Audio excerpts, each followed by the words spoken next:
The Dark Man, Episode 5, Trial of Stone. Are we born to darkness or born to light? The age-old question. Humans are born with a loathing for the dark. Our eyes cannot stare into the abyss. But darkness isn't evil. To creatures of the night, it is the light that brings horrors.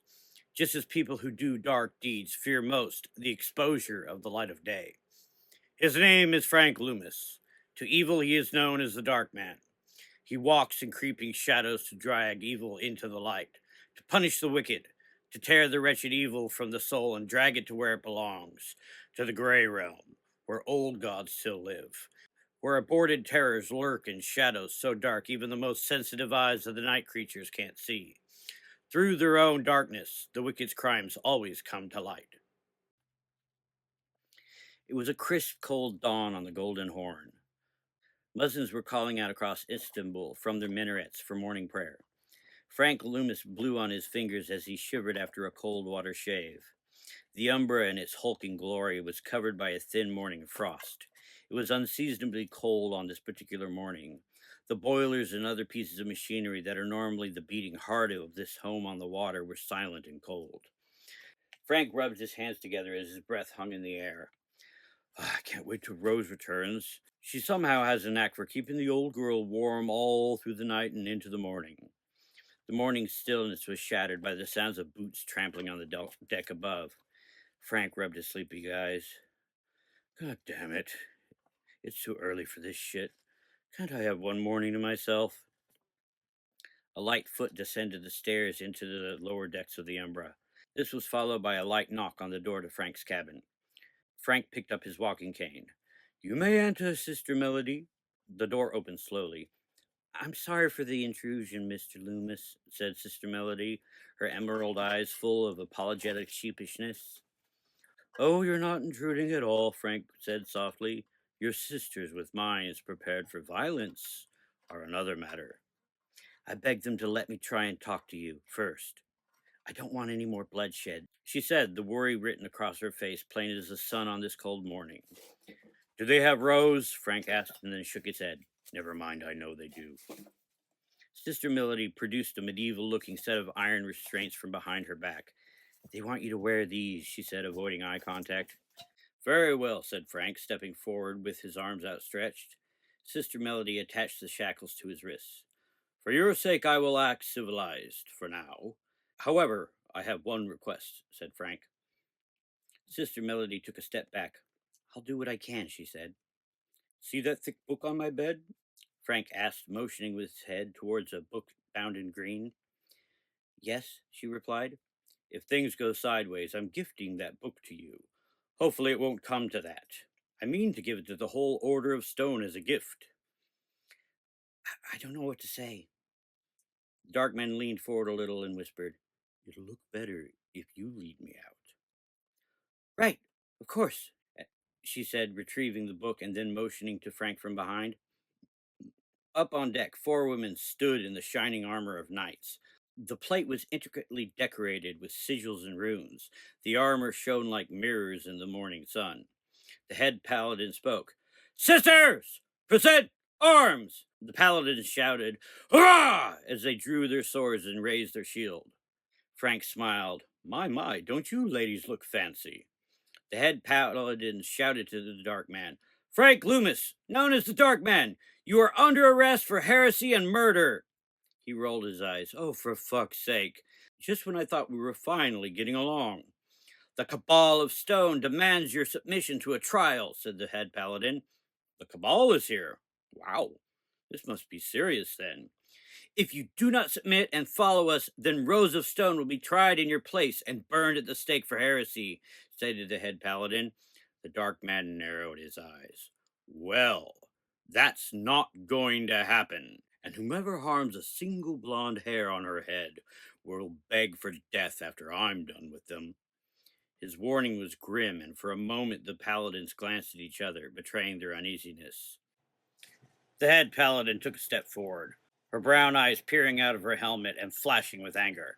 Your threats are meaningless, she said with a cold determination. The Dark Man looked her in the eye and said, Not a threat. A promise. Drop your cane and follow us, commanded the head paladin. Well, at least you've done some research on me, the dark man said casually. He dropped the cane from his manacled hand, and it clattered to the deck sharply. Now, disembark and follow us, said the head paladin, motioning to a strange-looking horse-drawn carriage. For a brief second, the dark man held his ground, eyeing the stone guard as he took their measure. When he proceeded, he did so carefully, walking with a slight limp. Hoarfrost covered the Umbra as Frank was led to the old horse-drawn carriage. It was black and reinforced with iron, forming a secure cell, obviously to transport prisoners.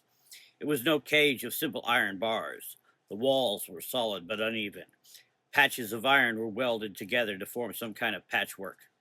Each flat square of iron was imbued with the same type of strange symbols that Frank had become accustomed to seeing on Stone Sister architecture.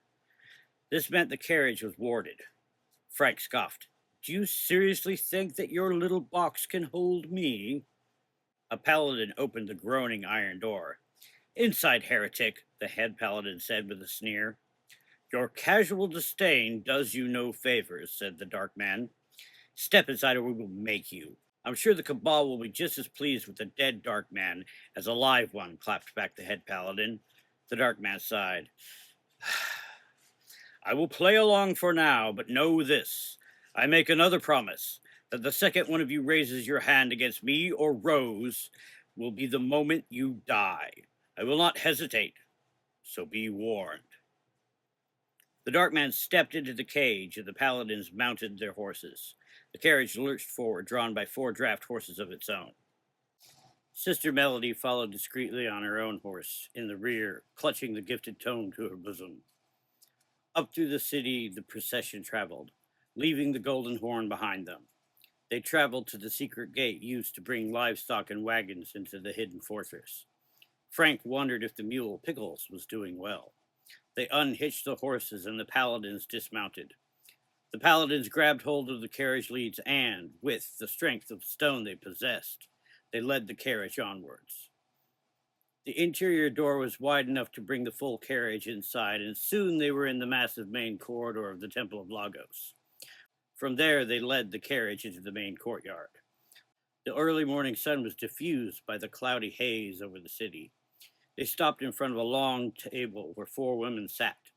Frank looked out of the bars upon the ruling council, the Cabal of Stone.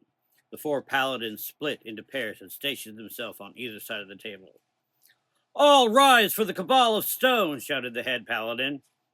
Frank looked around to see who the head paladin was addressing. Aside from Sister Melody, who is this pomp for? I see no gallery, no jury. The head paladin continued regardless. In attendance are the 4 matriarchs of the Cabal of Stone. Matriarch White, the Stone of Wisdom, Mistress of Learning. Matriarch Red, the Stone Sentinel, Mistress of War. Ha! The dark man laughed. The Order of Stone hasn't gone to war since the Crusades.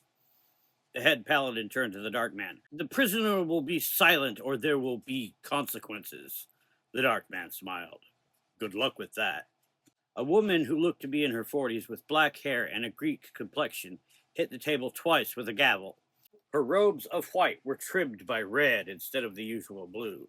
She turned to the paladin and said, You may proceed, head paladin. The head paladin obeyed. Matriarch Black, Stone of Justice, Mistress of Laws, and Matriarch Blue, the Hidden Stone, Mistress of Whispers. Court is in session. All may be seated. There was a moment of uncomfortable silence as the dark man peered at the Cabal and they at him. Their various visages ranged from curiosity to rage. Frank Lumas met each one of their gazes, trying to pierce their minds. Sister Melody looked around for a chair nervously and then sat on the cold stone ground, not wanting to disobey orders. A smile spread across the face of the dark man.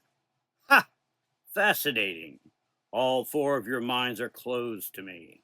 In addition, my hypnotic probes are pointless. I salute your mastery of your gifts. Mind of stone is one of the hardest skills to master.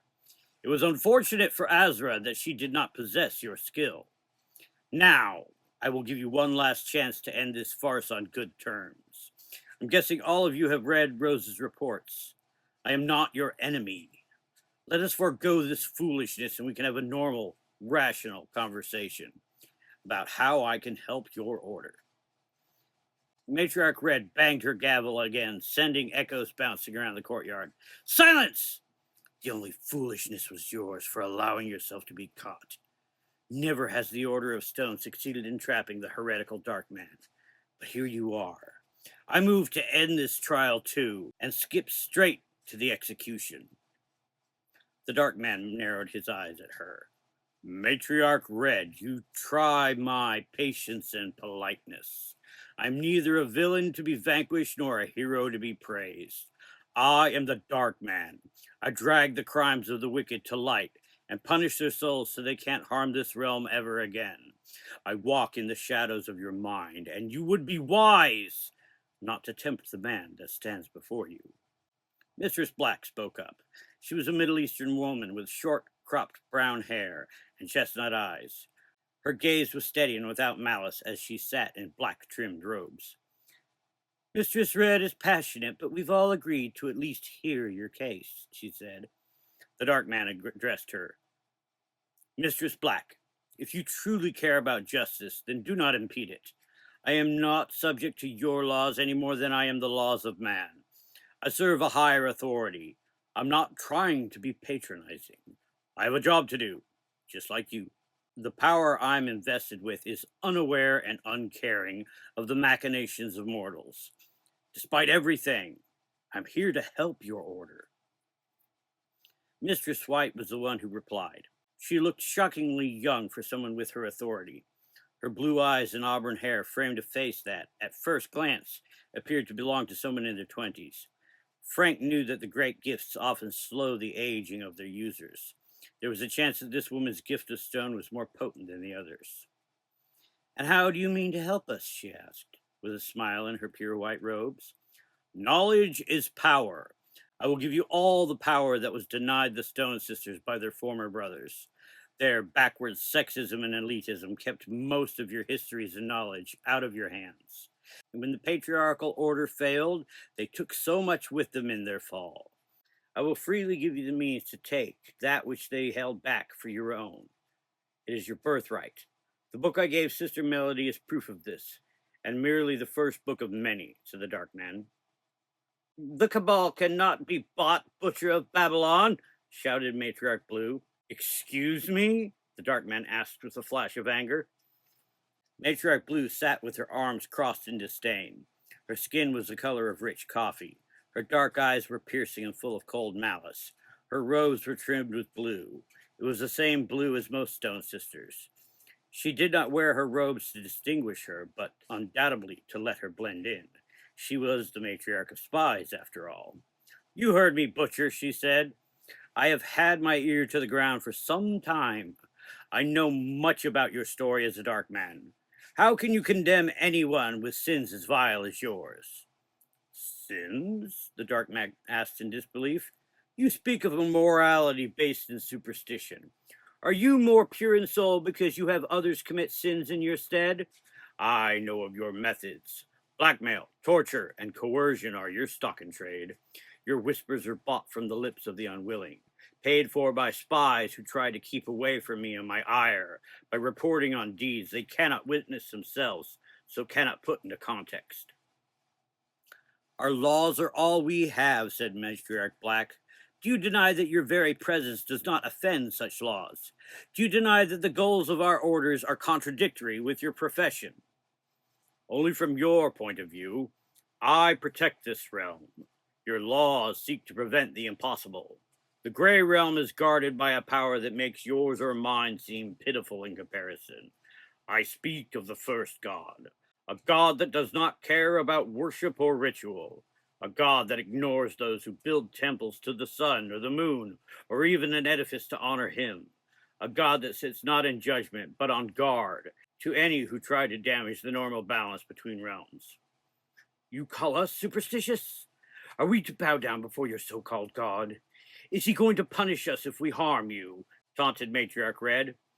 I doubt he would lift a finger to stop you, even if you burned me at the stake. The Dark Man exists to do the work not suited to the god of time. As I've said, he cares not about our designs unless they impact him.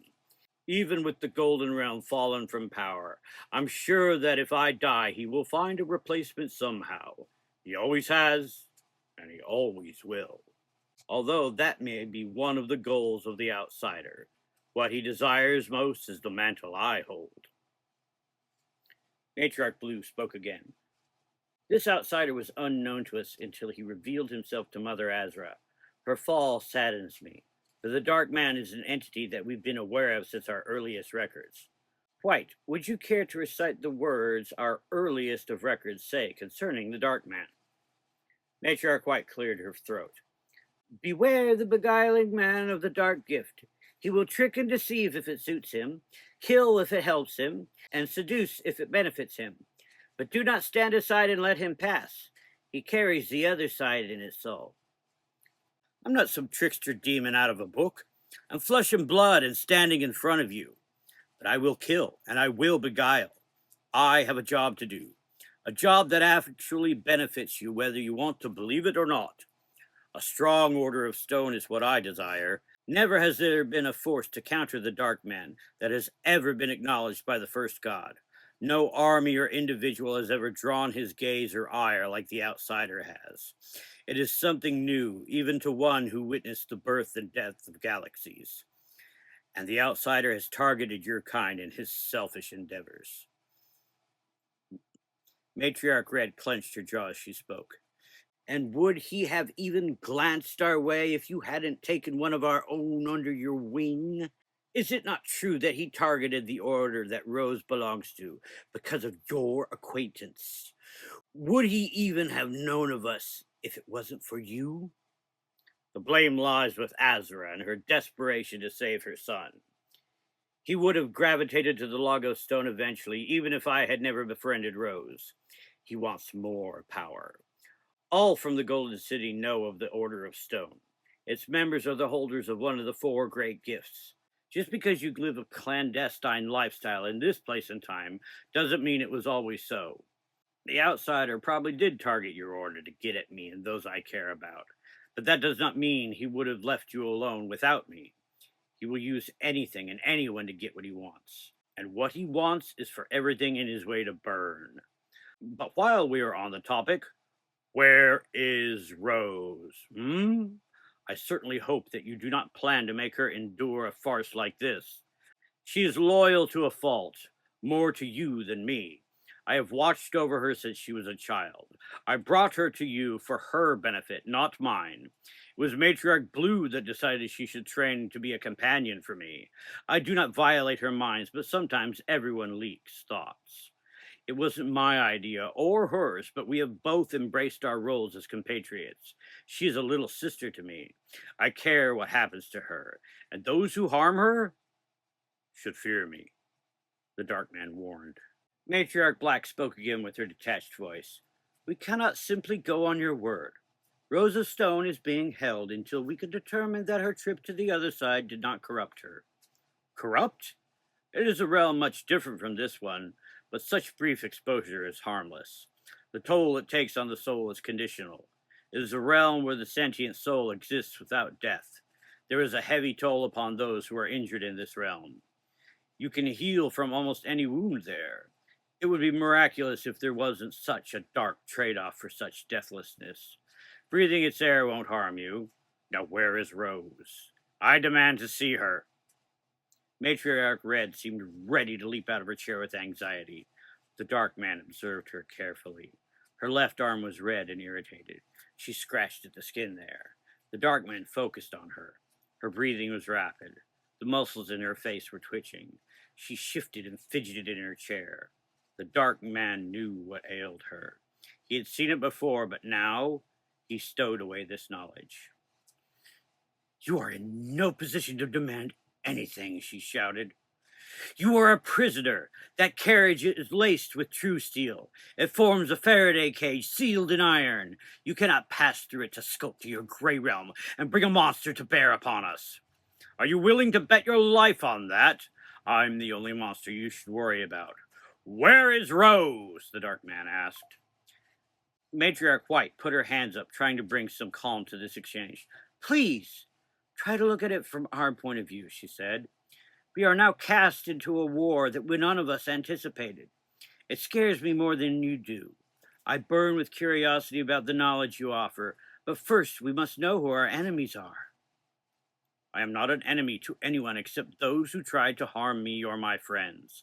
Unless you present me with a soul so black and tainted that it belongs in a special corner of the gray realm that simulates the worst of hells, I will not act. But I promise you, I will hold anyone who harms Rose accountable, black in soul or not. I serve a dark and vengeful God. Do not tempt his servant. Where is Rose? This time Matriarch Red did stand. Impotent rage from an impotent prisoner! You will not hold this court in contempt? Here it is our law that matters. The Dark Man replied with equal menace. Your sisters I can reason with, but I'm starting to form some serious contempt for you, Mistress Red. Why do you want my head so badly? At this, Matriarch Red lost what little patience she had. Why? Look at these sacred halls painted with blood. I am the mistress of war. I do not deal in half measures. Outsider? What does that even mean to us? I see two dark avatars that unleashed hell upon us for their own personal conflict. I see a high-ranking paladin manipulated to try and sway our order to your side of this conflict.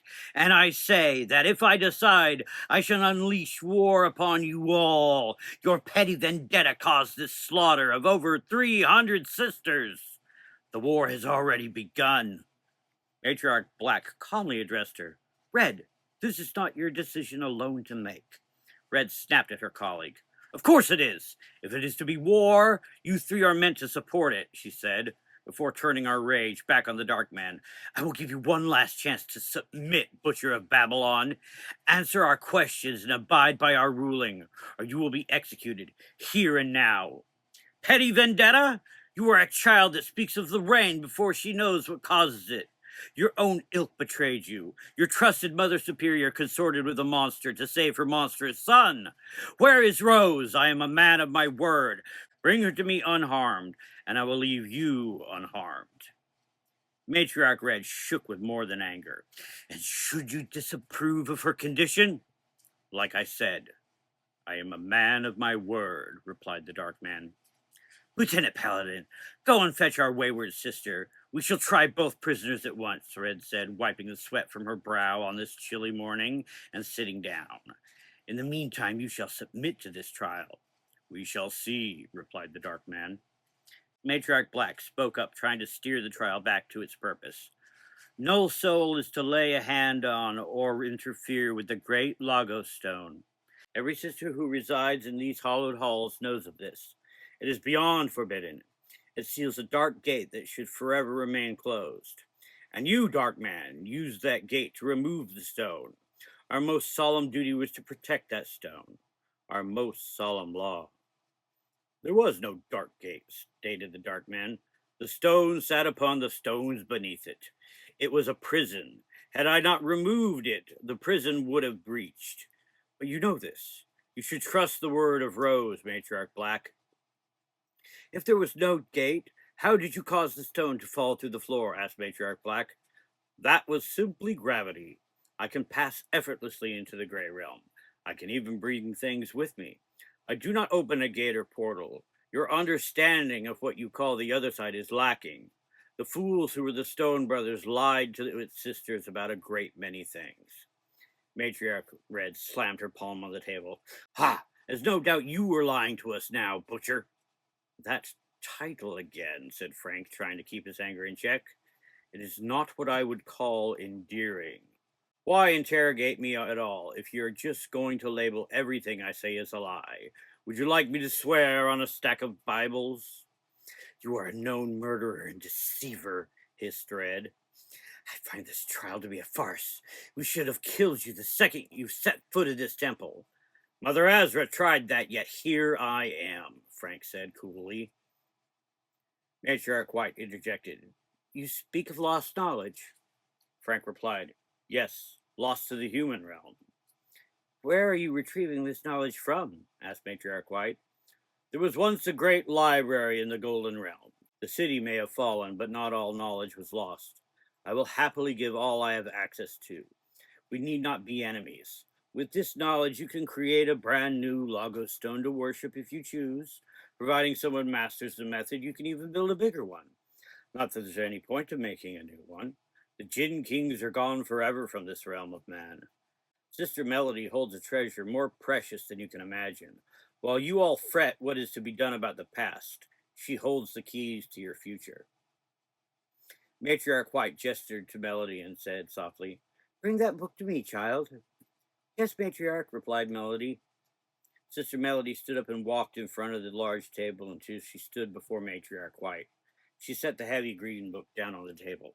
"Thank you, child. You may leave to see to your duties if you like. You are not required at this trial," she said to Melody with a smile. Melody fidgeted and stood up straight and said with determination, "The outsider murdered my sister. This is where my duty lies." Matriarch White nodded. "Very well, child. You may stand behind me." "Thank you," said Melody with a nod. Matriarch Red looked at the book and then the Dark Man. "I object to this. That book could be a ruse to lead us into heresy." Matriarch White examined the cover and flipped to the table of contents. She ran her finger along the words and said, "The author is listed as Sir Boudreaux the Wise, holder of the keys. Do you know what that name implies, Dark Man?" "I must confess I do not know the name, but I do know what the title implies," said Frank. "This book is titled The Second Key. Our most advanced tome is titled The Fifth Key. It is a closely guarded secret that we lack the second through fourth key, but I assume you already know this." "Yes, I have been informed that you know you are lacking 3 keys, 3 books. What you don't know is that there are a total of 7 keys. Although I must admit the amount of text I intend on bestowing is 17 in total. I believe that suggests that 7 keys do not hold the totality of stone knowledge." Matriarch Red leaned on the table with her legs shaking up and down. "A dead man cannot bring gifts. You cannot ransom for your life," she said menacingly. The Dark Man held up his chained hands to the little barred window in his cell. "Had you not insisted on kidnapping me, I would have walked into the temple of my own free will and handed this knowledge over freely."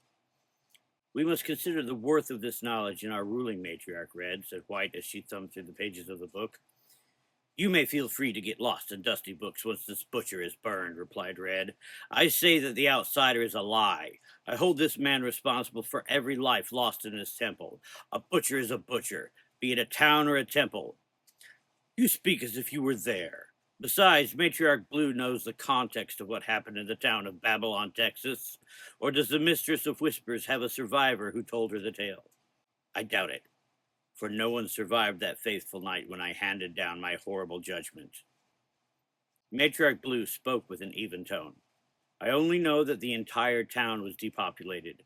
A handful of corpses remained, but mostly were simply gone. If you had been there, you would have known it was no meaningless slaughter. I simply carried out my mandate, despite what the local newspapers called it. And as far as the massacre here, it pales in comparison to the fall of the Golden City. This temple was not the outsider's first massacre. His death toll was already in the millions before he ever set foot in Istanbul," said the Dark Man. A door opened in the courtyard and the sound of chains approached. Matriarch Red smiled smugly as she scratched her arm. "Ah, the corrupted one." Frank strained to see through the tiny barred window. "Rose? There you are. Tell me you're all right. I can't see you from this silly box." The sound of chains stopped and the leader of the armored sister spoke. "On your knees, Paladin." Frank could hear Rose grunt as the head Paladin knocked Rose's legs out from under her. The Dark Man yelled for his companion. "Rose! Speak to me, Rose!" Matriarch Blue stood up. There was a new anger across her elegantly dark face. "What is the meaning of this? I gave no order for interrogation. She was to be merely held." "Interrogate?" growled the Dark Man as his rage began to spill. "Rose, I cannot see you. Say something. Rose! Sister Melody, can you see if she's hurt?" Sister Melody spoke softly. "I think she's bleeding." "That's it, I'm done," the Dark Man declared. The carriage began to vibrate and shake. A sound like that of a building thunder could be heard.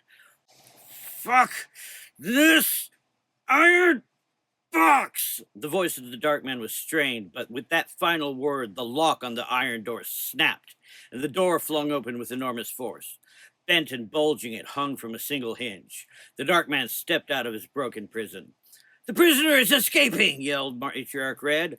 And fuck these chains, the dark man said as he shook his wrists and the manacles fell to the floor with a clatter. Kill the dark man now, screeched Red. Three paladins advanced, placing their hands on their swords. Out of my way, roared the dark man. With a sweep of his arm, the three paladins were hit by an immense force that sent them hurtling backwards across the courtyard. Their armor clattered as they hit the wall about 40 feet behind them. They fell to the ground unconscious. Halt, heretic, said the head paladin. She stood behind Rose, holding her up by her curled blonde hair. The dark man's eyes began to glow with rage as he saw Rose, bound and bleeding with something across her mouth, preventing her from speaking. A strange, smiling woman with white hair and red-trimmed rose stood off to the side, grinning. This is your final warning. Step away from Rose. Make one move against either of us and you will die, the dark man said with towering malice and menace. The paladin hesitated for the briefest of moments. Matriarch Red cried out, Kill them! Kill them both! Now! Yes, mistress, replied the head paladin. These were her final words. She pulled a long dagger from her hip and made a motion as if she was going to slit Rose's throat. The dark man's arm shot out and his hand grasped what appeared to be air. However, it was not air he grasped. The head paladin was lifted a few feet off the ground. She flailed in surprise. I can't. Let me go, she demanded in desperation. The dark man began to close his hand. A rumble filled the courtyard, and the sound of steel armor buckling and bending echoed into the morning air. The armor began to collapse in on itself. My armor! The paladin screamed in pain. No! Ah! The metal popped and crumpled inwards, accompanied by the screams as the head paladin was crushed more and more with every moment. The dark man closed his fist, and the armor instantly imploded into a ball of steel with blood escaping from any path it could follow. The dark man lowered his hand, and the ball of steel fell to the floor. The room was full of gasps and cries. Matriarch White retched and held back her urge to vomit. Murderer! Red screamed. Paladin, strike him down! Only one of the three paladins stirred. She tried to get up, but only managed to rise to her hands and knees before collapsing again. The next one to draw their sword will be crushed, just like the first. This is not a warning. This is a promise, said the dark man, trembling with anger. Matriarch Black tried to get through to Red. Stop! Matriarch Red, stand down! This isn't like you. You've never been needlessly violent. These are my paladins, Red roared. Matriarch Blue spoke up as well. They belong to the council, not you alone. While the matriarchs argued, Frank ran over to Rose. Rose, he cried, they have you gagged and bound. Damn, I don't have to be a mind reader to see the fury in your eyes. The strange white-haired woman stepped forward with her hand on a holstered pistol. Step away from my prisoner, she said. And who the fuck are you? The dark man said, glaring at her. I'm the head interrogator. I'm in charge of getting answers, she said. The dark man narrowed his eyes and said but one word. Move. There was a low rumble, and the head interrogator flew backwards and was pinned against the opposite wall, with her arms spread wide open. She struggled but couldn't move anything other than her head. As she stayed there pinned, Frank turned his attention back to Rose. Let me look at you. Wait, what's this? You're not just bleeding. The back of your shirt is in ribbons. This is... The dark man looked at Rose's back in horror. That was simply a warm-up, said the head interrogator. The dark man said, You whipped her? These lashes are deep. Only 50, smiled the interrogator. No, cried the dark man in dismay. And this gag, it's clay. Dear God, you placed a clay curse on her? If not removed, this will be fatal, he said, his hands hovering over the gag. What is the point of interrogating someone who can't talk? The head interrogator chuckled. I got tired of hearing her foul mouth. Don't worry, Rose. We'll get that off you. But first, these chains. The dark man passed his hand over Rose's restraints, and they fell to the floor just like his had. Rose made an angry groan as she rose to her feet. She marched in huge strides toward the white-haired woman pinned to the wall. The smile faded from the interrogator's face as Rose approached with fury in her eyes. "Stop! Stay back!" she said in panic. Rose grabbed her by the ankle and pulled her down from where the dark man had pinned her. When she hit the ground, she tried to run, but Rose was in front of her in a flash. Rose's fist fired off a devastating strike, and the sound of the interrogator's jaw cracking hung in the air. The interrogator fell backward and tried to scream, but what came out was a gurgling wail. The dark man shook his head. "I can hardly blame you, but I'm afraid you broke her jaw, Rose. Matriarch White, pray that you know how to remove this curse. All your lives hang in the balance." Matriarch White composed herself. "As far as I know, the clay curse can only be removed by the one who cast it. She needs to speak the words she set up as the key. Only she can do it, as far as I know." The dark man turned on the interrogator again. Her eyes were wild with terror. "Come here, torturer. What are the words?" The head interrogator tried to escape, but the dark man pulled her across the floor with his mind, and with a flick of his wrist spun her to face him. The dark man grabbed her by the throat firmly and said, "There will be no escaping your sins. Now, look into my eyes." The strange white-haired woman struggled and tried to push the dark man away. "I said, look!" The moment their eyes locked, the dark man plunged into her mind with unrestrained savagery and violence. The interrogator grabbed her head with both hands and let out a guttural scream. It felt like claws were tearing at her head as secrets spilled into the dark man's mind. After a few tense moments, the dark man released her. She fell to the ground but did not try to escape again. She stared up into the gray sky and shook all over in horror. The dark man stood up and straightened his tie and let out a sigh. "The key is Vox Lithos. None of you wise old witches know how to remove this?" I take your silence to mean no. "Then answer this. How long does Rose have before the clay chokes her by forcing itself down her throat?" Matriarch Blue spoke up. 48 hours. Let it be known, Dark Man, I did not order this. This is not even my interrogator. She belongs to Matriarch Red and was acting on Matriarch Red's orders alone. No one else would dare. My interrogations are mental, evolved. Hunger and sleep deprivation are much more effective than this medieval bloodshed." The dark man looked at her, and the glowing in his eyes faded. "The fact that you have your own torture at your command is something I'll table for now." Matriarch Red stood behind the table with her fist shaking. "Are we going to let this butcher do as he pleases? In our house? Under our care?" "As soon as Rose is safe, Matriarch Red, your fate will be sealed. I caution the rest of your council not to interfere when the time comes. But first—" The dark man lifted the interrogator off the ground with his mind again and strode with a barely noticeable limp towards the carriage. He dropped her on the floor beside one of the wheels. She fell like a rag doll. The dark man picked up the restraints he had worn off the floor and chained the broken woman to one of the wheels. "This torturer will be chained to this stupid box. She belongs to me now. I'll deal with her later. Rose's safety comes first. This trial is over, but a new one begins." The dark man turned to face the cabal. There was a barely audible buzzing sound, and the dark man's silver-handled cane appeared in his right hand. He placed it in front of him and rested his left hand upon it as well. "We instructed the paladins to make sure your cane was far from your grasp, but now you have it." "How?" asked Matriarch White, half in wonder, half in fear. "I'm no longer in the mood for pleasant exchange. Everyone here, except for Sisters Melody and Rose, are now on trial for crimes against the Order of Stone. Your minds of stone can only hold as long as your will does. Your minds will spill the truth like wine. But first, a change of venue. Sister Melody, come over here. Stay by my side and you will be safe. You have my word." Matriarch Red turned on Melody. "Do not stand at that murderer's side, novitiate. We are your superiors, and you will obey us." Sister Melody strode forward without looking at Red. "I can decide for myself. I'm not turning my back on the order.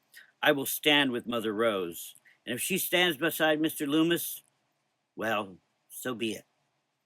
She stopped between Frank and Rose. A wise choice, said the dark man. Now let me educate this council. I've tried to be nice. I've tried to be generous. But if I must convince this cabal with fear, then I will do so. Frank tapped his cane twice on the stone floor of the courtyard. A low, bassy noise came from everywhere at once. Everyone but Rose gasped and muttered in confusion as the world appeared to run like wet ink. Suddenly they all stood in a dark land.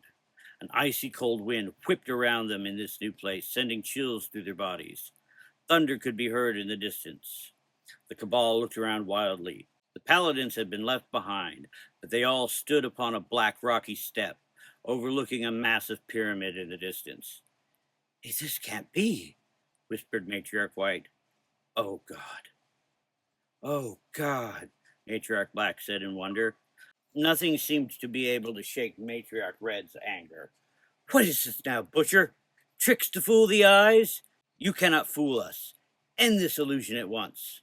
This is no illusion. This is the Grey Realm, where old gods still live, where aborted terrors lurk in shadows so dark even the most sensitive eyes of the night creatures can't see. Be warned. Stray from my protection, and a fate worse than death awaits you. Heed and follow my instructions, or this place will grab hold of you and keep you here. Matriarchs, refrain from lashing out at things you don't understand. And ladies, know that you're all on trial now. If you're careful, you will return to the realm of man unharmed. We go to the temple of the first god. Try not to garner his attention. Distant thunder punctuated the dark man's words. How does that old poem go? Look upon my works, ye mighty, and tremble. Something like that. The great temple pyramid before you was built around the first god as he lay in indifference. Around him they built this massive black marble palace, with rooms and palisades for all his worshippers. And yet the first god cared not that he was worshipped. You can see the fires burning all the way to the top of the structure, lit and manned by monks who worship the Zahaka. Atop, you can see the purple time storm crackling as the first god looks into time itself to watch over all the realms. We stand on a mountain above the rest of the Grey Realm. This is the end of the pilgrim's path that starts down in the miasma that shrouds the chaos below. Be glad I did not make you take the long pilgrimage up the mountain. This is the place that those approaching can wonder at the sight of the great temple. Yet this mighty temple is for humans, not gods. Now follow me, or you will be left for the jackals of this realm to pick apart. Red started to speak. You cannot order. Matriarch Blue snapped at her. Oh, shut the hell up, Prudence. This whole thing is now out of control. You pushed the Darkman, and now he is pushed back. Am I right in assuming that if you would wished it, Dark Man, that you could have slaughtered every one of us in the temple if you felt like it, committed another purge like the outsider? The Dark Man stood with his hands on his cane, as if there was another storm that raged inside him to equal the purple maelstrom above the great Nubian-style steep pyramid. I could have drowned the whole city in blood. I'm angry, very angry, past patience and pedantic attempts to cage and defame me. Be lucky that Rose lives, or I would have slaughtered you all. Except Sister Melody, of course. She has never treated me with anything but respect. The Cabal could learn much from this novitiate. Thank you, Mr. Loomis, said Melody softly. Please, call me Frank, said the dark man. Matriarch Black took stock of her surroundings. Behind her was a wicked-looking mountain stretching up into the clouds, which hid a radiant moon. Before her was a gray brick path leading towards the temple.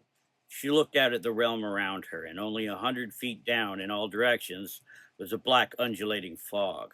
The wind whistled and cut through her robes, causing a deep chill in her bones. She looked at Frank and said, as much as I hate to admit it, we are at your mercy, Dark Man. We will see, chided Matriarch Red. The Dark Man ignored Red and continued his tour. Very well, follow me. It may appear dark around us, but the moon and the storm should provide ample light. You can see your feet and where you walk well enough. Do not step off the path ahead of us, no matter what you see. This palace is guarded. Against what? Asked Sister Melody. Against the denizens of the abyss that surrounds us. There is light enough to see the temple, but if you look into the distance, you will catch glimpses of creatures moving through the gloom. They fear the light. Matriarch White found her fear dissipating. Fascinating, she said in wonder. Now, follow me, said the dark man. Down a stone staircase carved into the descending side of the mountain our characters walked. As they got closer and closer to the hulking megalith that was the great temple of the first god, its size grew into perspective. Its main building was a steep pyramid, seeming to pierce the sky where a storm of flickering purple light sent erratic flashes of light across the mighty building. Its pyramid structure was more Kushite than Egyptian in design, though no pyramid in the earthly realm could come close to its size. There were two long walls on either side of the pyramid, leading to the bottom of the path, terminating in the slope of the ground, causing there to be an enclosed area leading to the entrance. The stones that everything was made of had a pitted and worn surface. As they entered the causeway, everyone couldn't help but stare at the dizzying height of the temple. Its size was more akin to a massive skyscraper than an earthly pyramid. The party stopped before continuing on. The dark man resumed his tour. From here until the entrance, you must be extremely careful. Look ahead. Do you see those tall wooden poles on either side of us? There is a man impaled on each one. There is plenty of room to pass down the center, but be warned. Coming in contact with one of those men will cause you great bodily harm. They may reach out pleadingly or maybe even call you by name. Their distress is genuine, but their madness makes them deadly. Their pain is self-inflicted. They are the Legion of Sorrow. They hope their great pain and suffering will earn them an audience with Zahaka. Zahaka, however, does not care. Matriarch Red looked in disgust at the writhing shapes in the darkness. Why would somebody worship a god who doesn't answer prayers? Are they fools? Fools? Definitely. As to why they worship the first god, they worship him because he is here, a tactile god that one can see with one's own eyes. That is more proof than most other gods offer. He was indifferent to worship before people came into his realm, and he will remain indifferent until the day all realms have burned. He is of an alien mind. He has his plans and motives, but we are rarely privy to his desires. Most gods were made by man and then credited for making man. The Zahaka simply is, and always has been. Come, let us continue. So, even if we were to help them, asked Melody, they would snap your neck rather than let you, replied Frank. Rose stood with her arms crossed, silently fuming, as they began to approach the grove of the Legion of Sorrow. The closer the party got, the louder the legionnaires became. Please, young lady, do you have any water? Said one of the ragged, dirty men when Melody grew close. I'm sorry, no, said Sister Melody. Frank placed his hand on her shoulder, and she startled. Don't interact with them, he said. In fact, it's best not to even look at them. You'll just encourage them, and they will become more demanding. Sister Melody looked at the ground. I'm sorry, she said. You've done nothing wrong, replied Frank. If we were to empathize with every pain in the world at once, we would be crushed. Help me! Please don't ignore me! Help me down! The pain! Cried out another legionnaire. Frank continued. Sometimes you have no choice but to turn a blind eye. I know you are kind, but they are deceivers. How are they not dying? Asked Matriarch White, as they passed another man incoherently babbling and laughing. Death is forbidden in this realm where time doesn't flow, explained the dark man. They can remain like that for millennia until what was human in them is completely gone. Healing is possible here, but the damage being done to their bodies keeps them between life and death. They are quite mad, I assure you. I can smell your cunnies. Look at all the little ladies. Come to Uncle Bob and I'll show you a good time. Growled a man whose form was becoming more of a beast than a man. Long black fur covered his entire body, and sharp teeth jutted out from his lower jaw as his yellow eyes burned with hunger. Pick up the pace. We're almost at the door, said the dark man. As lightning flickered over the naked and blooded bodies of the Legion of Sorrow, up in the distance there was a massive set of doors looming ahead, made of black iron with rivets the size of hubcaps, and door handles the size of cars. These doors were tall enough to be mistaken for large buildings of their own. Amazing, gasped Matriarch White. How do we get inside? The dark man smiled despite his anger. Matriarch White, if I didn't know any better, I'd say you were enjoying yourself. I can't help it, Matriarch White said as she stared up at the top of the pyramid where the obsidian facade was crumbling and exposing the black stones underneath. These are some fearful sights, I'm sure. And when you defended yourself against the paladin, I was sickened by the brutality. But this, it's like something out of myth. Matriarch Black sighed. I'm glad you can glean some pleasure from this horrible place, but it makes my skin crawl. Just being here is grating on my nerves. It's hard to explain. Feels like this world wants to devour me. The dark man chuckled. Oh, believe me, it does. Matriarch Black looked back at the dark man with her brow furrowed in frustration. Then can we hurry up? The sooner this is over, the better. Very well, replied the dark man. He looked upon the great doors and snapped his fingers. There was the sound of a massive mechanism unlocking, and the doors began to swing inwards with a screeching cacophony. Sister Melody covered her ears. Oh my God, that's loud! She shouted above the sound of the door hinge. Indeed, these doors are impossible to lubricate, so they create quite the racket, replied the dark man. All but Rose, who was accustomed to gunfire, covered their ears. It's rattling my teeth, cried Matriarch Blue. Eventually the door ground to a halt and the sound subsided. Before them stretched a long illuminated hallway made of perfectly masoned black stone. Great braziers hung just above human height, illuminating all but the high ceiling. Wooden doors lined the hallway at large intervals with windows of thin obsidian. Some had light inside. They stretched up in multiple stories linked by iron stairways. The dark man continued his tour of the dark temple. Almost there, he said. The person we seek should be in a room up ahead. Be glad we don't have to go too deep into the temple. And whom, butcher, do you expect to find in a filthy place like this? Said Red with disdain, despite all the terrifying wonders around here. The last Stone brothers, said the dark man. I thought you confirmed our knowledge that all of our male counterparts were dead, said Matriarch White as she began walking faster to be closer to the dark man. I said they were eradicated from the realm of man. A chapter existed in the Golden Realm.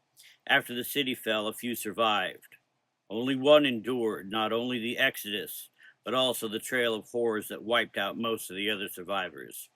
Even after everything that happened in the Grey Realm, despite all those lost traveling back to the human realm, he stayed here. So he worships the first god now? Asked Matriarch Black.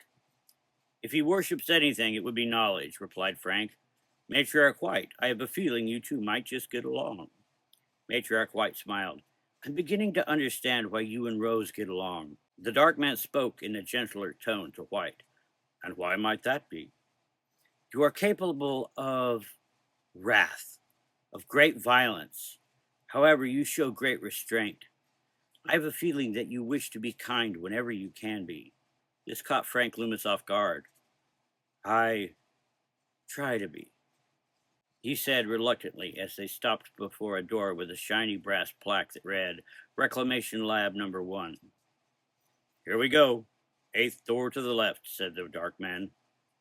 Frank gripped the worn door's latch and opened it. Inside there was a very large room, filled with mostly empty bookcases upon upper floors. The ground floor had about 10 printing presses and various tables full of what looked like lab equipment. More books laid in labeled crates with pieces of volcanic rock covering their bound bodies. A few young men stopped what they were doing and briefly considered the group of people at their door. They were wearing the same robes as the Stone Sisters. The only differences were the purple trim and the lack of headscarves. White was gobsmacked. Wow, look at the size of this laboratory. Or is it a library? There has to be 10 stories, all well lit. So far, everything has been so gloomy. I had no idea there was science going on in this strange land. Does this place have electricity? Frank replied, Indeed. This is the Golden Realm Reclamation Project, but that is not important right now. Mortimer! Mortimer, where are you? A man with light brown hair appeared from the shelves on the second floor. Darkman? Back already? You just left a day ago. Listen, Peter, I need to find Mortimer. There are lives at stake. Peter replied, Of course. He's at the quarry station, going over the latest blocks. Of course. Thank you, young man, the dark man said as he backed out of the library and closed the door. This way. We must go to the end of this hallway. Deeper into the temple we go. Try not to touch anything. The party marched deeper into the temple. Eventually, the grand hallway opened into a massive room. This was the center of the temple. Immense stone obelisks, capped by massive fires, lined their path, and about 200 yards away, there was another enormous door like the one at the entrance. Outside it, on the wide steps, lines of kneeling human figures in gray robes chanted and mumbled. There seemed to be thousands of them. They all spoke different words and moved according to their own wills. Some had their hands raised to the heavens while others groveled on the ground. Frank explained as they walked amongst the towering stones. Those prayers in the distance are the penitent dead. Of course, they aren't really dead, but that's what they call themselves. They pray to the Zahaka for an audience. They wish to plead their case as to why they deserve a new life. Most will never hear his voice, let alone see him. He sometimes goes centuries without leaving his throne room. Matriarch Red walked with her arms crossed, shivering despite the fact that all the fires in the temple kept it warm. For a god that doesn't need worshippers or temples, he sure has a lot of them both, she said. The work of men with fervor stoked by a visible god, Frank stated. Matriarch Red scoffed. What a waste of resources and time. The dark man looked at her briefly and said, Now that may be the first thing we've agreed upon. Now shut up and follow me into the gloom. This chamber is vast and easy to get lost in. I'll light the way. Bright white beams of light poured from the eyes of Frank Loomis. Sister Melody looked up in amazement. How are you doing that? Try not to look me in the eyes. When I say I bring light to the darkness, I mean it literally. If we follow these shiny green stones on the floor, they will lead us to where we want to go. Are all those young men Stone Brothers? Asked Matriarch White, referring to the men in the library. Yes and no, Frank replied as he took a left turn between two of the obelisks. None of them have the gift. The male bloodline ends with Mortimer. He would need a stone sister to help him sire new brothers or sisters. Matriarch Blue had been strangely quiet, but at this she spoke up. That would be simple enough to arrange, providing his goals align with ours. Follow the light of my eyes. See the way ahead, the dark man said, trying to keep the group focused. They should call you the light man instead of the dark man, Sister Melody said. It's one of the many gifts I possess, although I did not choose the title of dark man. It's been passed down since prehistory. Has there ever been a dark woman? Asked White. The dark man nodded. Many. Some call themselves dark woman. Some keep the name dark man. Others use the gender neutral, the dark one. The Zahaka doesn't really care about gender, just the gift. As they walked, sounds began to echo from up ahead. Up there you can see the men working, said the dark man, pointing to an area appearing from behind an obelisk. You're being awfully quiet, Mistress Blue, said Mistress Black. Mistress Blue ran her fingers over her forehead and through her hair before speaking. Centuries of spying and watching the activities of the dark man, centuries of guarding against the other side. In all that time we learned so little. Now here we are in the other side, and before me are things that none of my predecessors ever imagined. We've been so blind. Black had a sad smile on her face. I feel it too. Our laws and traditions never prepared us for this. You can blame the Stone Brothers, said the dark man. Just don't blame this Stone Brother. It was he who made it possible to create copies of the ancient books you have been denied. They began to see what they were walking towards. There was a massive chalk-colored stone arch. There was a subtle shimmer coming from the air inside of it. Below it was a large pit about 50 foot by 50 foot. It was about 20 feet deep and full of large stone blocks. There were more robed brothers working around these large stone blocks. Some were picking away at them with chisels, while others wrote on clipboards, surveying the layouts. Matriarch White couldn't help but to walk faster. She moved past the dark man in excitement. "This pit is huge," she said. "What is this pile of black rubble? I can feel the stones. It's like they're whispering, but I can't quite hear them. What is this place?" "Here is where the last Stone Brother supervises the recovery of what he can salvage from the Golden City. The archway is a portal. It leads into the Golden Realm 10,000 years after the fall of the Golden City, a time where most of the dangers associated with the fall itself have abated. They cut into the volcanic rock that blankets the great library of Axiom. Then they excavate through the volcanic rubble for whatever survived the great burning. This pit is where they store the stones. Mortimer, are you here, my friend?" Matriarch White closed her eyes for a moment and then said in a haunted voice, "I think the stones are weeping." "Of course they weep," said Frank. "You would too after seeing what these stones saw." A voice echoed up from the pit. "Frank! Frank, is that you? What are you doing back so soon? Charles, take this box. I'm on my way up." A ladder near the closest edge of the pit creaked and groaned, and then a white-haired man with brown eyes, wearing dirty Stone Brothers robes, so covered in black dust that you could barely make out that they were white with purple trim. Mortimer paused at the top of the ladder when he saw the dark man. "Ah, Frank, my young friend, to what do I owe the pleasure?" he said, blinking and looking around the assortment of characters before him. "Forgive me, Mortimer. I am vexed beyond words. I can barely contain myself.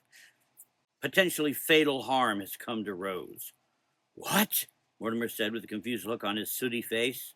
"Who would be stupid enough to hurt her or incur your wrath?" "One who cast a clay curse on Rose," the dark man replied. "Clay curse? But that must mean it was one skilled in the gift of stone." "I present to you the Cabal of Stone," Frank said, gesturing to the women around him. Mortimer pulled a pair of wire-framed glasses out of his robes and perched them on the bridge of his nose. He looked around in disbelief. "Stone Sisters? Here? The Cabal? What have you gotten yourself into, Frank?" "Please focus. I need you to remove the curse," said Frank. Mortimer's gaze fell on Rose. "Ah, this must be Rose of Stone. Oh, I've heard so much about you. My goodness, you're tall. What a fine stone warrior you must be. Now come here, child. Let me have a look at you." There was a barely audible click as the safety was switched off on Rose's 1911. Matriarch Red brandished the firearm and pointed it at Mortimer. "Stop right where you are. The dark man may be able to dodge bullets. But what about a Stone Brother?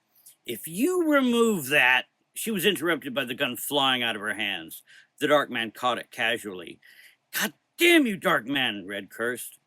The dark man spoke, his anger bubbling back up on his face. "This does not belong to you. Here, Rose," he said, handing the weapon to her. "That gun is her pride and joy. The first gun I ever gifted her when she turned 18. She's sentimental in that way. What are you so afraid of her saying? Is that why you gagged her? Maybe your interrogation betrayed your intentions." Mortimer hadn't even flinched. He looked up at Rose and smiled as she placed her gun into its empty holster. "I'm so sorry, my dear. Do you mind kneeling? You're too tall and I cannot reach your mouth." Rose rolled her eyes and kneeled. "There we go," said the strange Stone Brother. Do we know the key word?" "Vox Lithos," the dark man said.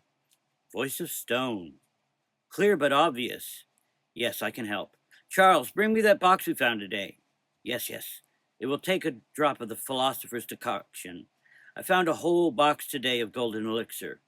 It was in a cell full of delicious books. The magma stopped at the door and left the room intact. It's a wonderful discovery. Okay, let's see here."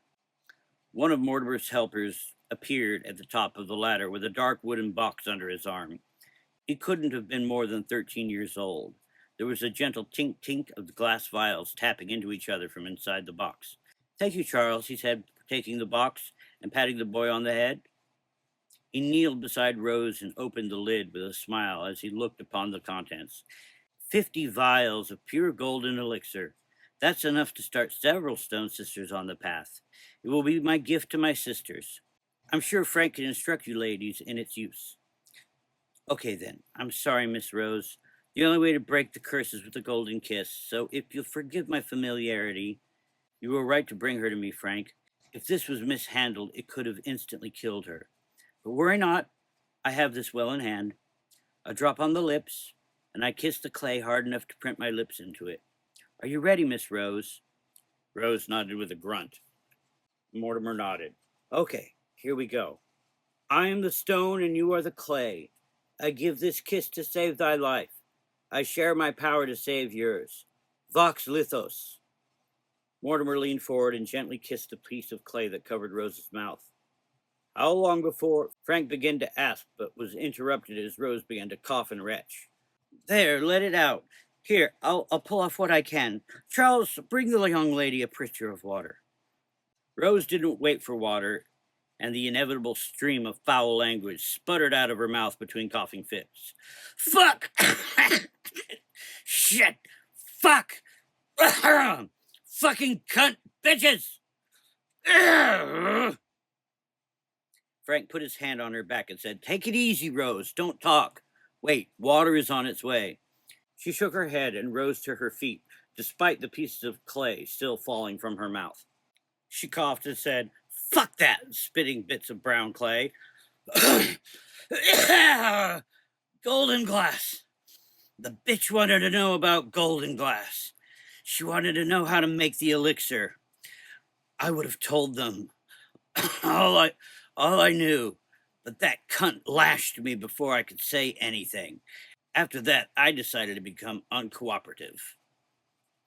How would she know about the elixir's existence? Frank mused. Rose wiped her face with the sleeve of her shirt. Fuck if I know, but I figured it out. Even though I was bleeding, I laughed in that red bitch's face. That's when they slapped that slimy shit on my mouth. Thank you, Mr. Stone Brother. Mortimer nodded. I'm more than pleased to help. The dark man smiled up at Rose in a sardonic way. Thank you, Rose. Now I can start this trial properly. Matriarch Black, would you say that Matriarch Red has been acting strangely of late? Matriarch Black replied, Anyone would be acting strangely after everything that's happened. What about before the massacre at the temple? The dark man asked.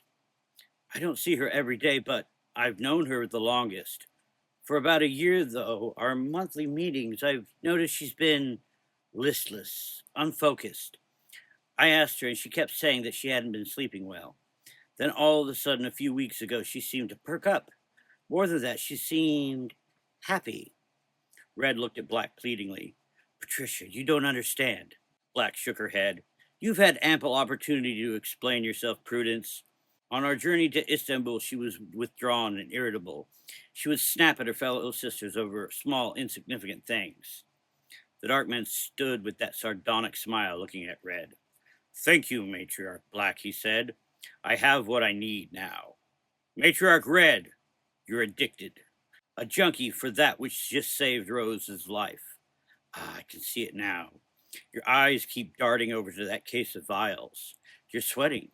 How did you get your hands on the tincture? Red waved her hand dismissively. This is irrelevant. I'm no hophead. Ah, but you are, replied the dark man. How much did you take? A drop? A sip? A swallow? Ah, I'm chipping away at your thoughts. You can't hold your stone mind together. It's crumbling. You lie, hissed Matriarch Red. Frank stamped the tip of his cane onto the stone, sending echoes throughout the great temple. I asked you a question. How much? Ah, I see it now. You're drinking it. A drop at first. But then the whole vial. You're lucky. You could have died. I found the mythical philosopher's stone. Of course I was going to use it. The dark man rubbed his chin as he looked at the fragments he could pick from her mind. But why? What did you hope to achieve? More power? No, something else. Ah, there it is. Get out of my head, you savage. Oh, you hate it so much. Being the one out of control. Just like you couldn't control your body. The cancer in your breast. Some scholars at the Axiom Academy theorized cancer was an ancient curse on all life laid down by some forgotten god. Oh, but you also discovered new power when you imbibed the elixir, power you crave, just like you crave the taste of cloves. You would give anything for a single drop on the tongue, I bet. All you have to do is ask nicely. We have plenty. She spit on the floor. Bastard, I will take no charity from the likes of you. But why not? We can help. The tincture didn't cure your cancer, but the surgery did. You fought so hard for your life. It would be a shame to lose it now. Maybe I will even spare your life if Rose asks me. It's only an addiction. There is a way to treat it. I'm no addict. Here's the proof. She reached into her robes. Look, I've had this vial I took from Rose this whole time, and I've not indulged. I'm in control of it. Ooh, but for how much longer? I can feel your hatred. You think that you can beat me if you take a drink. You've felt the surge of power. Rose looked at Matriarch Red, her face still full of rage. It's time to stop. The outsider would be overjoyed to see us fighting amongst ourselves. Don't play into that sick fuck's hands. The dark man continued. Where did you get it, Red? I'm done talking. The dark man must die. Stand aside, sisters. I will handle this, she said as she removed the lid from the bottle. Indeed, everyone stand far from Matriarch Red's side. She's about to do something very stupid indeed, the dark man said as he shifted his stance. You will speak to me with respect I deserve, filthy creature. Once you're on your knees, you'll show me more deference. You overestimate your skills, and you forget the place you're in. This is the Grey Realm. The first god is its ruler, but I am its warden. My powers here are beyond your imagination when I stand in the darkness of this mad place. Frank, let me at her, Rose said, cracking her knuckles. I'll tear her apart. She doesn't deserve to be a stone sister. You didn't see her when she brought her torturer into my cell. The hatred in her eyes. I'll never call her matriarch or stone mother or any other title again. Let me fight for you, Rose. Just this one time. Let me help you and your other sisters, replied Frank. The other sisters backed away from Red, and Melody stepped behind Rose. All the light in the temple began to grow dim. From torches to the floodlights above the pit, everything shifted into darkness. Black tried to reason with Red. Prudence!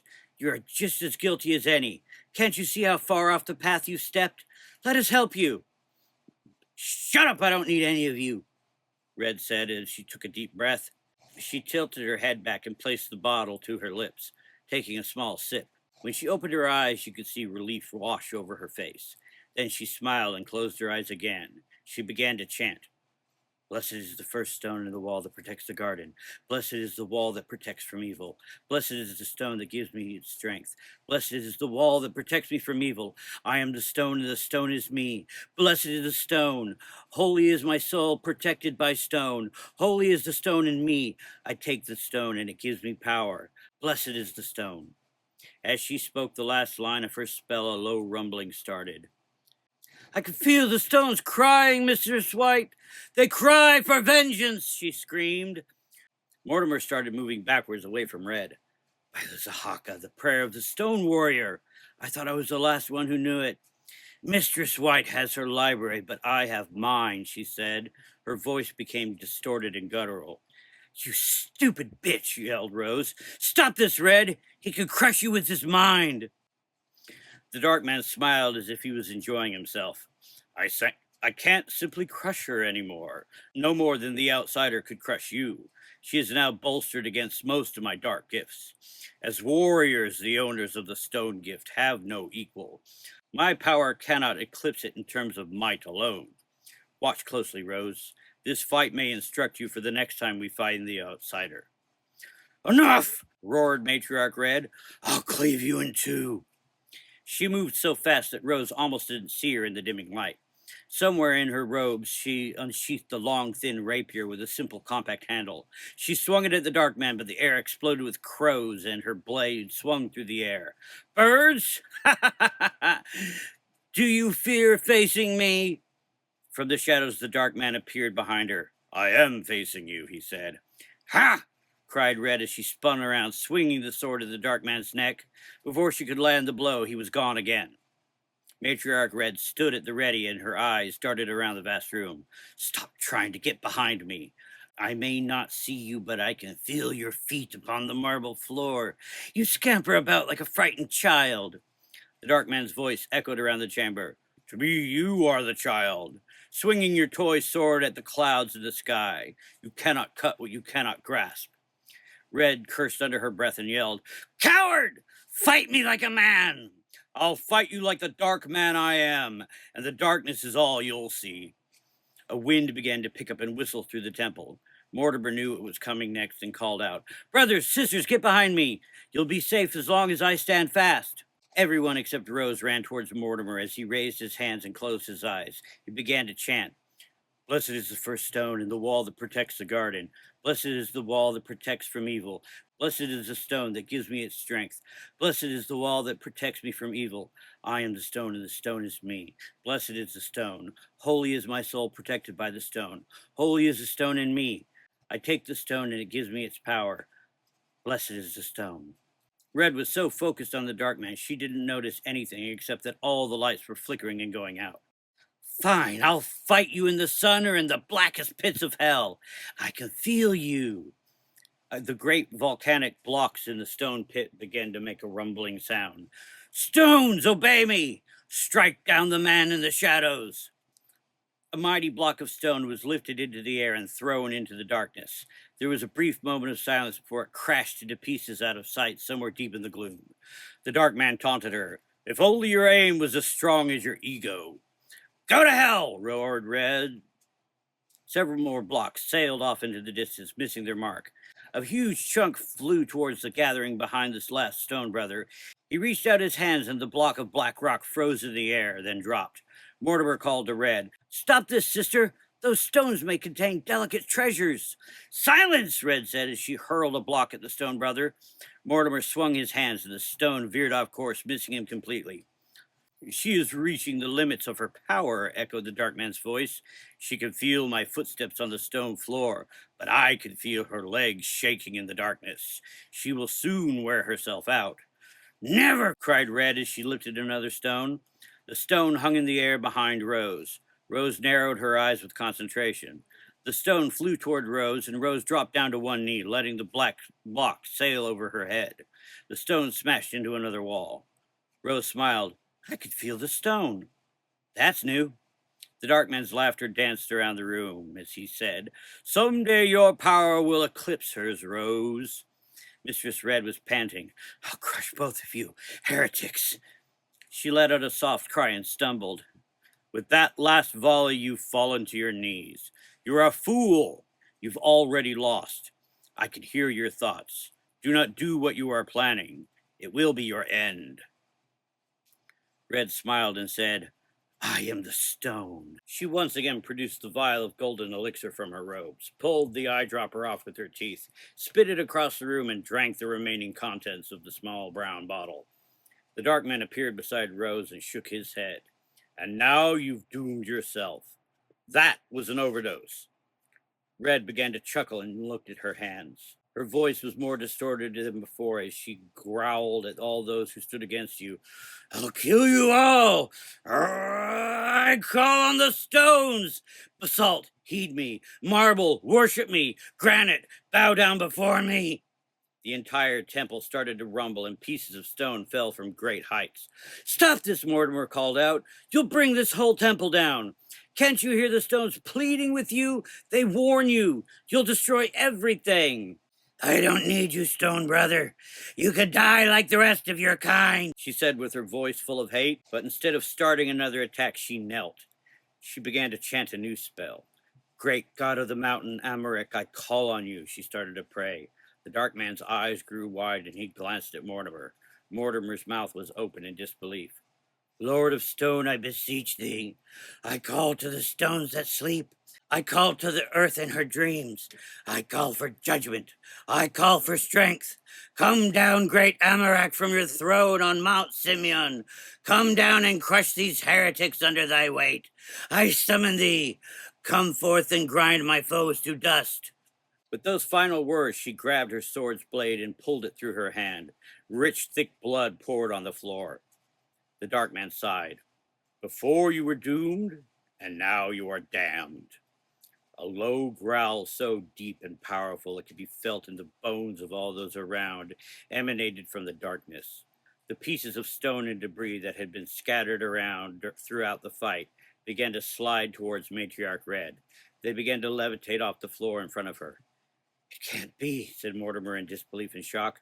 No one has summoned the stone god in millennia. Stop this ritual now before it's too late, sister. It was too late. The stones began to stack themselves in front of Red. They stacked up to about 10 feet tall. Then they cracked and chipped until the stack had arms and defined legs.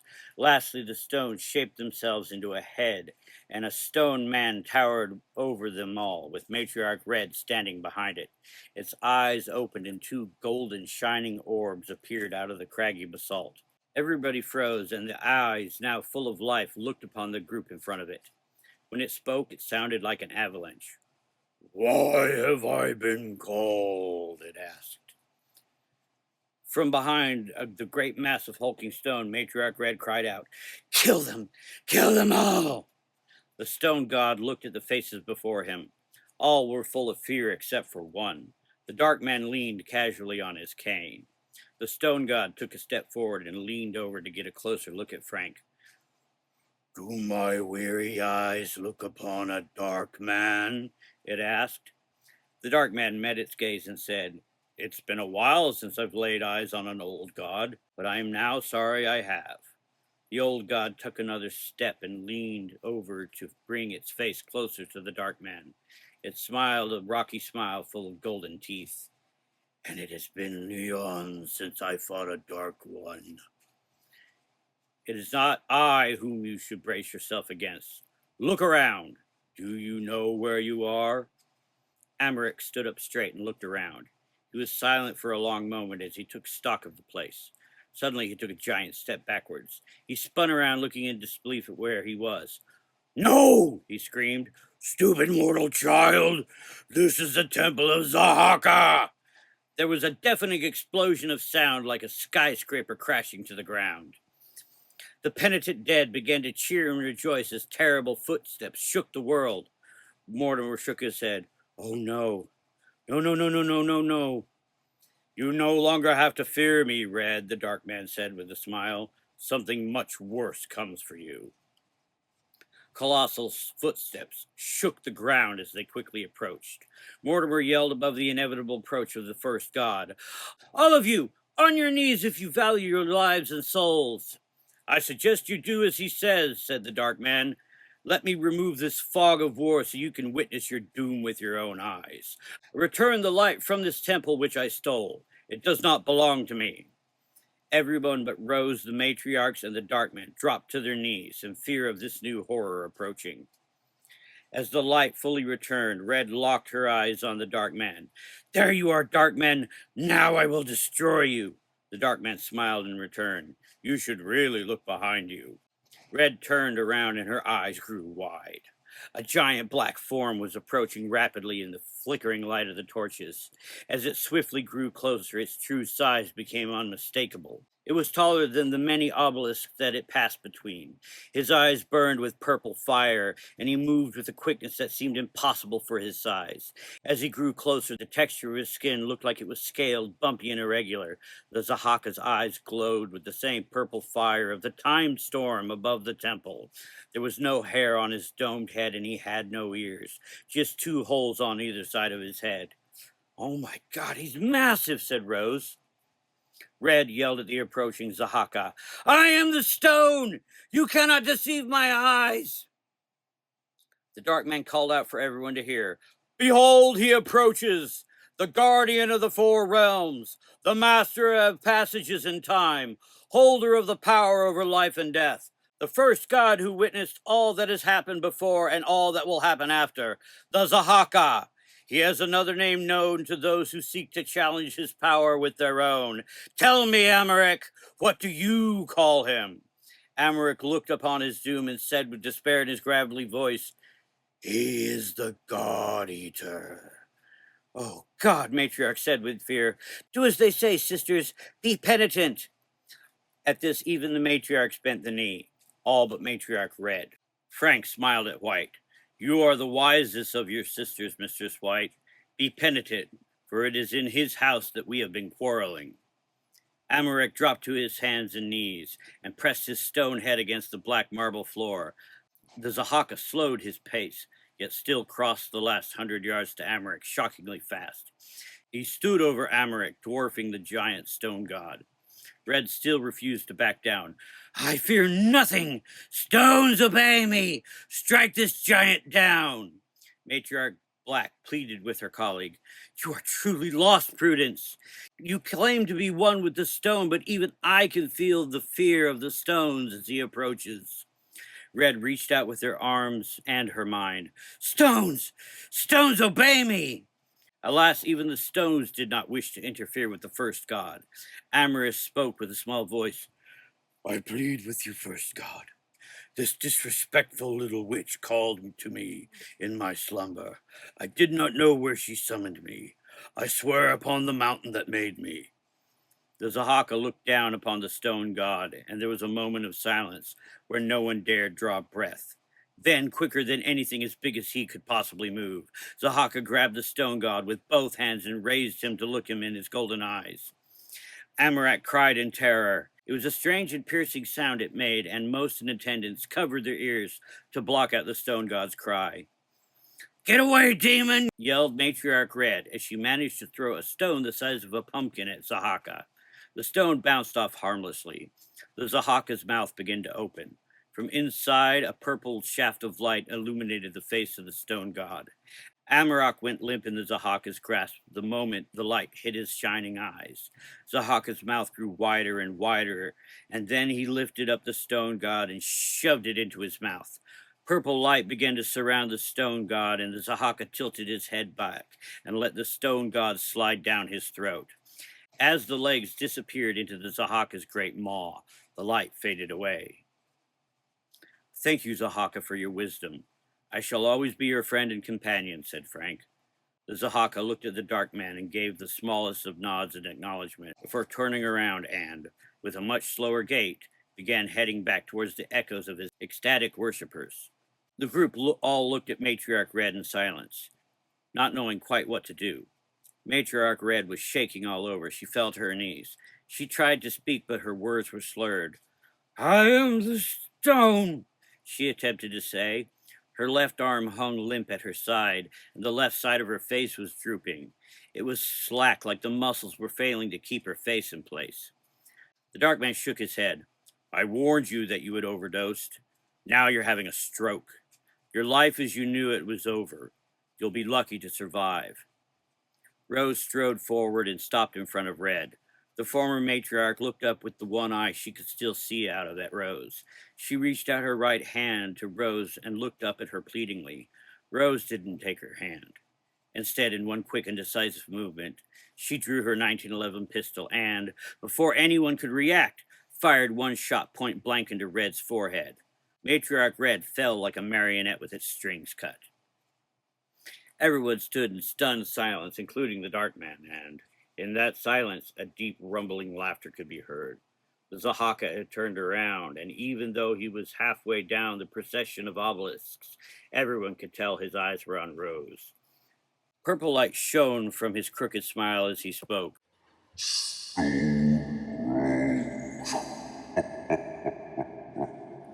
He said with another chuckle. He then turned around and resumed his plodding march back to his throne room. His massive footsteps receded until a giant door could be heard closing, and the cheers of the penitent dead turned to joyous weeping. Rose spoke. I'm not one to piss my pants for any reason, but that was almost brown trousers time. Remind me to never make him angry.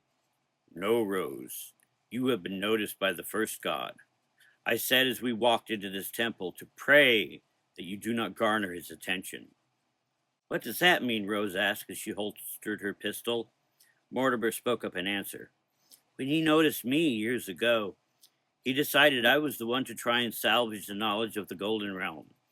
He did not ask this of me. He commanded. I am now bound to his will for as long as he chooses to employ me. I have no choice. I indeed have the favor of the first god. I tell him what I need to do my work, and he makes sure I'm equipped, but I can never leave. Not until my work is done. He ignored Red, said the Dark Man, but he spoke to you in the Gray Mansion. He rarely speaks to anyone but the Dark Man. He welcomed you. That means he likes you. Mortimer looked at Rose with worry in his eyes. I've never heard him laugh before. Have you, my friend? The Dark Man replied, Never. Not once. Well, fuck, said Rose. Indeed, said Frank. I think he expects great things of you. Double fuck. Is it over? Asked Matriarch White. This trial is over, said the Dark Man. Soon you can all go home. Matriarch Black walked forward towards the limp body of Matriarch Red. One of Red's eyes was still open with surprise. She looked at Rose.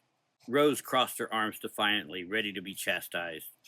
Black looked back upon Rose and spoke more softly than Rose expected. You may not understand this, but once she was my closest of friends. I shall mourn her. Please take us home, Dark Man. Oh, she's not dead, said the Dark Man. Matriarch Black looked at the Dark Man in confusion. Rose spoke up. Nothing dies here. She'll be fine. Frank can heal from almost anything in the Grey Realm. You're only half right, Rose, said the Dark Man. It's true I can heal from terrible wounds here, and so can she, but I have the Zahaka's blessing. Without that, this place extracts a terrible toll on those who try to use this deathless place to heal. What does that mean? Asked Black. Even slight injuries carry risk. Healing in this deathless place blackens the soul. It can lead to madness or worse, the loss of human form. As the soul is twisted, eventually the body begins to mirror it. If the soul is damaged beyond the capacity to repair, you may become something less than human with every injury. And Matriarch Red's injuries are severe. Rose looked down at Red's splayed body. Oh, I wasn't trying to. Black looked at her. Yes, there will be much discussion on what to do about you, Stone Rose. You are truly an ally of the Dark Man now. We have to figure out if that means you are still a Stone Sister or not. My trust in the Order of Stone has been shook to its foundation, said Rose. I have half a mind to quit. White spoke. I wouldn't blame you if you did, but you are still a sister for now. And what of Prudence? Asked Matriarch Black. Mortimer cleared his throat. I will tend to her. If anyone knows what this place can do to a person, it is I. I survived the trail of 1,000 nightmares, and have lived in this realm ever since. I now have the blessing of the Grey Realm. Even if she recovers, she will be forever changed. Hopefully she can return to some semblance of humanity, and if not, well, we have the Dark Man to deal with those who transfigure into monsters. The Dark Man turned to the last Stone Brother and nodded. Boys, tend to the Matriarch. Find her lodgings for her recovery, said Mortimer. The young men who were still loitering behind the Stone Brother, waiting his command, sprung into action. A few ran off into the temple, and the others ran to Red's crumpled body. Black looked on in grief. Can we go home now? I think I've had enough of this place, said Matriarch Blue. She was shaking, and her dark face was ashen with shock. Not quite yet, said the Dark Man. There is one more thing I think you should see. Mortimer? Yes, old friend? They need to see it. They need to stand in the wasteland. They need to understand. Mortimer nodded. Of course. Come, all of you. That great archway across from us. We need to follow the catwalk across this pit to get there. Come along. Everyone looked at each other in confusion, but followed nonetheless. The procession walked across the wooden catwalk that led around the pit. Its wooden boards creaked with their weight, but it was solid enough not to bend or wobble. They slowly approached the archway. It was made of white stone with many arcane runes carved into it. The Zahaka made this portal specifically for the Golden City Reclamation Project, said Frank. In the eyes of the Zahaka, even the fall of a civilization is merely a momentary inconvenience. All cities can be rebuilt. It's only a matter of time. And he is the master of time. Soon they all stood in front of the arch. There was nothing but the temple's interior wall through it. It was wide enough for carts to pass through, but only about 9 feet tall. Here it is, said Mortimer. Luckily, this door is much smaller than others in the temple. The Zahaka doesn't need a portal to travel between realms. Can you set the portal to take us to the high mountain pass? Asked Frank. Quite easily, replied Mortimer. Mortimer closed his eyes and placed his hand on the arch. There was a mechanical ratcheting sound, followed by a loud clunk. The air inside of the arch began to fill with little tiny wisps of light. I don't see anything, said Rose. Have a little faith, said Frank. Come on, everyone through the door. Your trial is over. You are all safe now. You have my word. And as you've seen, I always keep my word. Matriarch Blue scowled at the dark man. Your word is a dangerous thing, Mr. Loomis. Not right now, it isn't. I'm too tired to be angry anymore. How are you feeling, Rose? My back hurts like a motherfucker, but not as bad as when I took that bullet in my foot in France. At least I can walk. After this dramatic affair is over, we will get you to a hospital. I promise, said Frank with a concerned face. There are sisters that can tend to me back at the temple. I won't let what that bitch did slow me down. I'll never forgive Red for scarring you like this, said the dark man with a bit of menace returning to his voice. I'm a warrior. It's not my first or last scar, Rose said with resilience. I know you take very good care of your skin. You put your hair in curlers every night and put gobs of goo on your face before bed. Your bathroom is cluttered with lotions and elixirs beyond my masculine comprehension. A girl's got to look after herself. At least she didn't scar my pretty face. Besides, most men would hump a sheep if it walked on 2 legs. Frank smiled. Very well. I know better than to argue with you right now. All right, everyone through the portal. Rose strode forward immediately. There was a buzzing sound as she crossed the threshold of the portal, and she immediately disappeared. The others looked nervous, but strode forward anyways. The light blinded them as they stepped into the cool mountain air of another land. They stood overlooking a vast valley full of black, cooled lava, but it wasn't lifeless. New trees and swaths of green grass grew on top of the basalt where it had become nutrient-rich soil. Great gilded towers and other golden-roofed buildings protruded from the extinct lava flow. They were still wonders even though they were crumbling and covered in climbing plant life. Some leaned at angles and others were almost completely engulfed in basalt. Even the gilding was patchy and filthy with dirt and time. Whoa, exclaimed Rose. By the stones, whispered Matriarch White in awe. Matriarch Blue asked, Are these the Himalayan mountains? No, replied Frank. We are not even on the same planet. These mountains are known as the Golden Peaks, and the valley below is what remains of the Golden City. It's massive. I could just make out buildings, I think, said Matriarch Black. Frank continued, We stand in the first pass. It is the only way in or out of this valley without having to climb the dangerous peaks around it. You can see below what was once a city of 3 million souls. Golden roofs and domes pierced the heavens. Some were as tall as megalithic skyscrapers, each one capped with gold. But even those mighty towers are merely burned and crumbling shadows of their former glory. Everything that wasn't tall enough was consumed by molten rock. This valley was created by a long extinct caldera. On the night of its fall from grace, millions were consumed by the fires and chaos as the dead volcano roared back to life. Many of those that survived the initial eruption were poisoned by radiological fallout. Be glad that the time you ladies live in hasn't discovered the horror of this poison yet. There once was a great and mighty river that flowed from inside the tallest mountain. It poured forth in great waterfalls and cascades. That ribbon of life-giving waters was polluted by the same horrible poison. It traveled down the river and eventually to the sea. Smaller cities and settlements once existed down this holy river. The poison wiped them all out. And now the very river itself has been dammed by the solidified lava for thousands of years. Next time you think of calling me a butcher, remember this valley. It was here that one man brought a 7,000-year-old civilization to ruin, wiped out in a matter of hours. Rose whistled and said, God damn. Matriarch Blue quietly said, "We had no idea. Shangri-La, Xanadu, El Dorado, all those legends trace their roots here. This was once my home," Frank said with a hint of sorrow in his voice.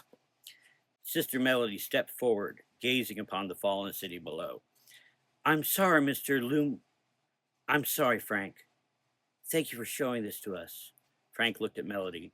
"You've been quiet for some time." "I simply haven't had the words," said Melody. "I understand," he said, smiling softly. "Now I believe it's time." Frank tapped his cane 3 times on the rocks beneath him. The bassy sound of the passage between worlds could be heard, and the familiar sight of the world running like wet ink was all around them. When the world snapped back into focus, they were standing in the Lagos temple courtyard. "And here we are back in Istanbul," said Frank, wiping his brow. "Whew. Allow me a moment.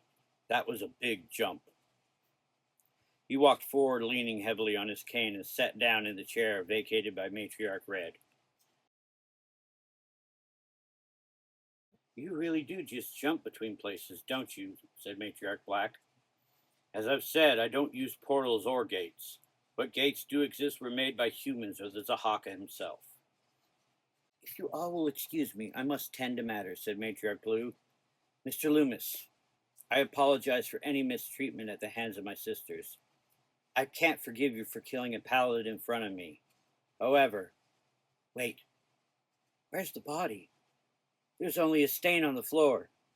Frank leaned forward to gaze upon the place where the head paladin had died. "Don't look at me. I did nothing with the body." White began to walk quickly across the courtyard. "We must ask the other sisters. Come." The white-haired torturer rattled her restraints and made a murmuring noise as she lay chained to the wheel of the wagon. "Oh, yes. I almost forgot," said the dark man. Black looked at the torturer. "I suppose you won't leave this broken creature for us to deal with." Frank leaned on his cane and stood up with a grunt. "You haven't seen inside her mind. Her barbarity knows no bounds. The fact that Matriarch Red has been working with this vile thing for years under your noses speaks to Red's true nature, a nature that came boiling to the surface because of her new addiction. I was going to throw Matriarch Red into a pit filled with nightmares, but Rose intervened. Will her punishment be worse? Only tide and time will tell." "And the torturer?" asked Black. Frank turned to the head of spies. "Matriarch Blue, what if you had found that your interrogator used flaying, bone-breaking, and sexual violence on a prisoner?" Blue replied sternly, "I'd have her killed, preferably slowly." Rose looked stunned. "Sexual violence?" she said in disbelief. "Yes, she would have done the same to you had you been in her clutches for too long. She likes to smuggle rapists out of prison and set them upon her victims. If physical violence isn't enough to loosen the tongue, she'll find someone to commit an unforgivable act. And according to what she's thinking in this moment, she's been leaning on this method more and more, for it brings results much faster than drawing blood." The dark man closed the distance between him and the torturer, his cane tapping out a steady rhythm on the sandstone floor. The white-haired woman struggled at her restraints. "She looks terrified," said Melody. "She should be," said the dark man. "You look plumb tuckered out," said Rose. Sister Melody agreed. "She's chained up. There is no hurry. You're pale and sweating. Mother Rose is right. You must be exhausted." "I am, more than you can imagine. But I only have this one matter left to attend to. I'll meet you back on the Umbra, Rose. I'm sure that you and the other sisters have much to discuss.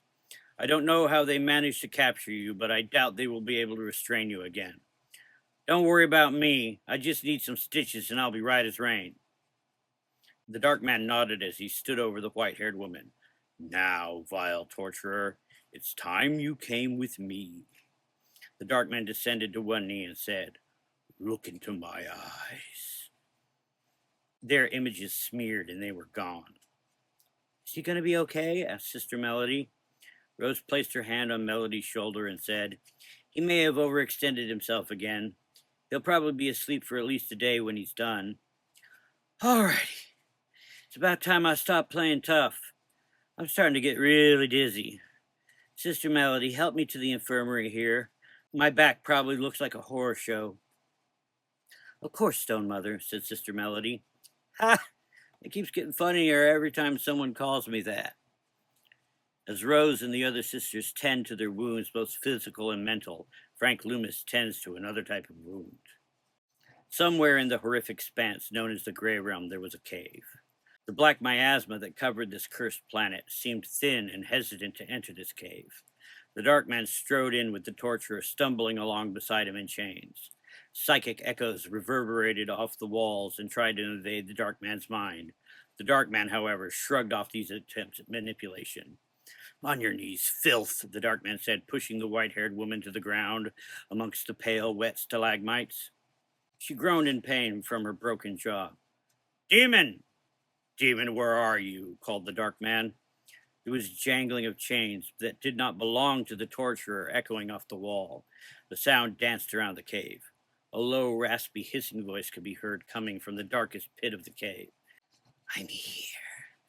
I'm there. I'm all around you. I'm in no mood for your games, dream thief, the dark man said with spite in his voice. So, have you come to give yourself to me? Is it time at last? Is it your turn? Asked the probing voice of the dream thief. Fuck off, demon. We still have a bargain.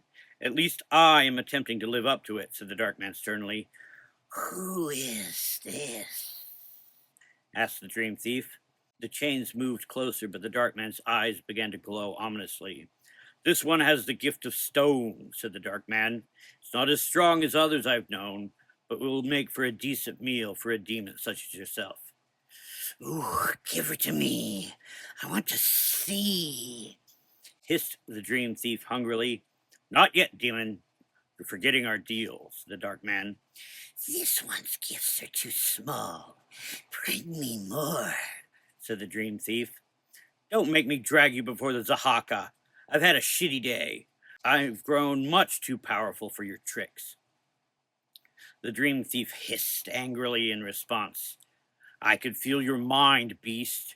If you wish to battle, then I shall destroy you, the dark man said threateningly, his eyes growing a little brighter. Ha! Then you'll never remember. I remember her face now. On my own, I found it. You couldn't take everything then, and you know that it's only a matter of time before I can take back what you stole on my own. I've learned the skill of the dark passenger. In time, I will master it.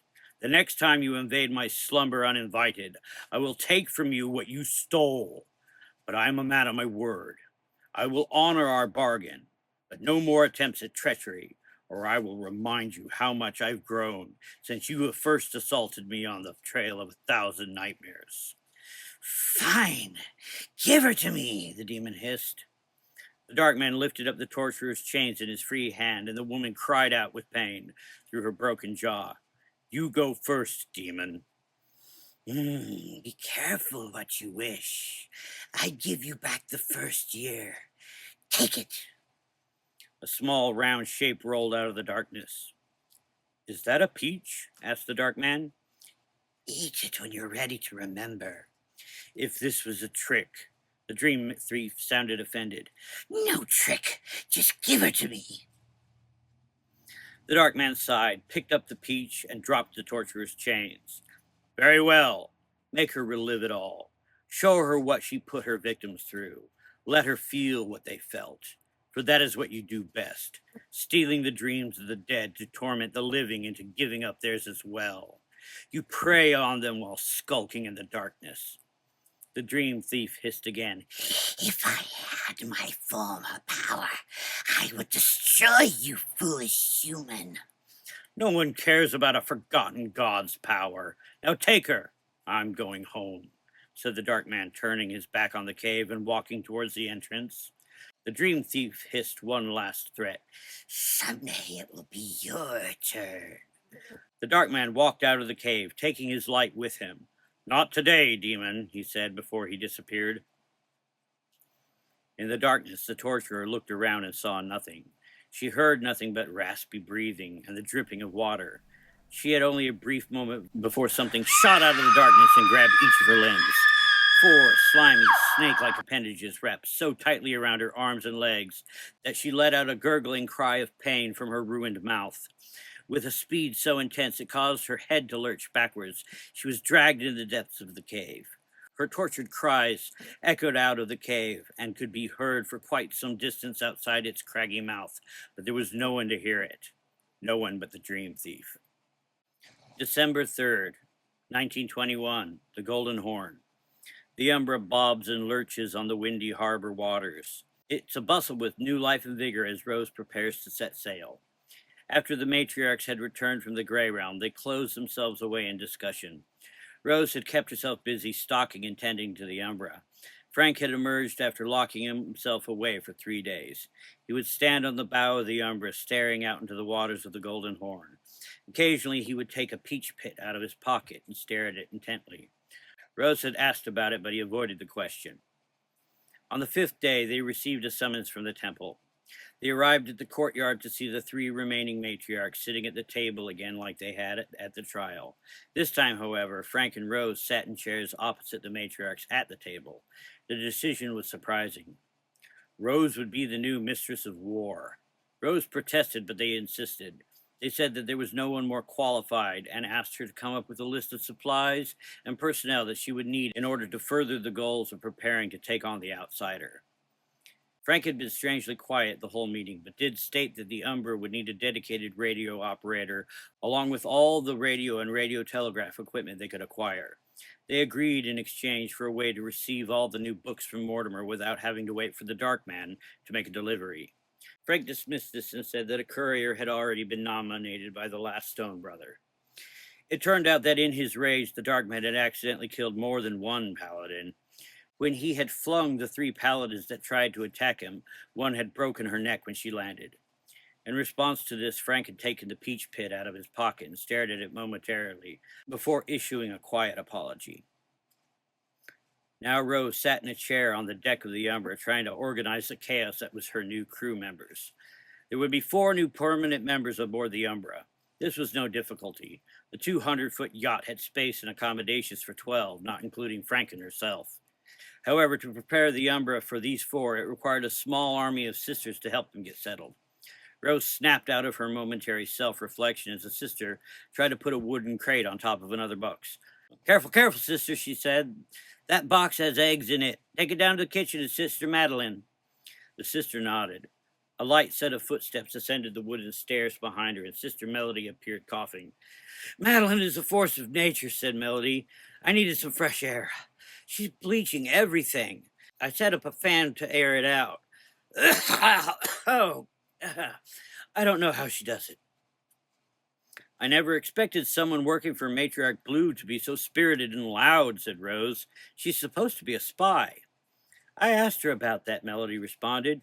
"She says no one ever notices the kitchen staff, especially Negro kitchen staff." Frank says that someday most forms of racial discrimination will become illegal or socially unacceptable in the future of civilized society for the most part, at least in the developed world. "Most forms?" Melody asked, wiping the sweat off her faintly freckled brow. "No society is perfect," responded Rose matter-of-factly. A worried look appeared across Melody's face. "Is he okay? He hasn't come out of his cabin once. The last time we saw him was during the hearing. Are we sure he's even in there?" "Oh, he's in there all right. Don't tell this to anyone. But after traveling with him for this long, I know his gifts take a toll on him. The greater the challenge, the greater the toll. And before the hearing, he refrained from getting any proper rest until the matriarchs had settled on what to do about us." "Should we bring him some food?" asked Sister Melody. "He keeps canned goods in there. He's probably been asleep for at least a day or 3, like he said. Now he's probably reading a book and sipping bourbon as he convalesces," Rose said dismissively. "What about you? Do you have all the equipment you need? I wouldn't have guessed that you were a radio specialist. Must be destiny for you to be tangled up with us." Sister Melody still looked concerned. "He can't survive on bourbon and beans forever." Rose smiled. "Look at you all worried about him," she said in a gentle, teasing tone. Sister Melody shook her head. It's not like that. My birth father would lock himself in his room and disappear into a bottle. That's about all I remember about him. Before he died, that is. Well, I've never seen Frank drunk. He is always ready for evil. At least that's what he says. Besides, you don't gulp Pappy Van Winkle's single batch bourbon. I just wish there was something we could do, Melody said. There is, replied Rose. We get ourselves ready to sail and head to Alexandria. Mistress Blue has provided us with the address of a leading authority in hieroglyphics. He should be able to make sense of the book that led us to Istanbul in the first place. A voice with a definite British accent called out from the pair, Hello? I say hello there, or is it ahoy there? A woman with long brown hair and a tailored men's suit stood at the bottom of the gangplank with several luggage bags. Nice duds, lady, Rose said with a smile.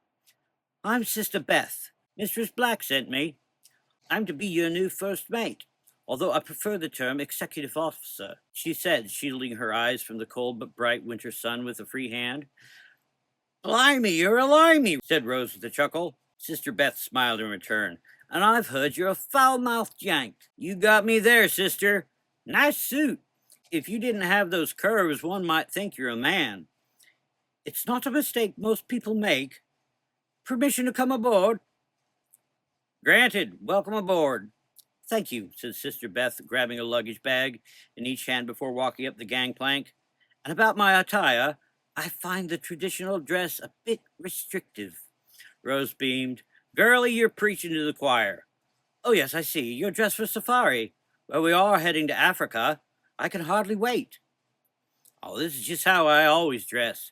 Can't wear a dress if you plan on rolling around on the floor fighting monsters or murderers or whatever the hell we might find next. Suddenly, Sister Melody realized they were both looking at her in her traditional robes. Are you both looking at me? She asked. Girlie, before we leave, we are taking you to a tailor. Those novitiate robes just won't do from now on. I have a man who dresses as a woman that can make you some adventure clothes. Melody's eyes grew wide. Can't he be arrested for that in this city? Rose let out a snort of laughter. Only if they look under his abaya and see his family jewels. Don't worry, he's very confidential, and the only person in town willing to make trousers for a woman. There was a cacophony of pots and pans clattering, and Madeline could be heard from below deck. Merde! Qui diable merlet? Trois les casseroles dans le réfrigérateur, came a string of Cajun French. Melody giggled. I think I better go help. I can't do anything more on the radio room until I get more parts. She actually loves the kitchen, but said that it had been used by a bunch of idiotic pack rats. Off you go then, said Rose. Melody turned and headed back below deck. Can you direct me to where I'm quartered? I'm anxious to get settled in, asked Sister Beth. Of course, this is your home now.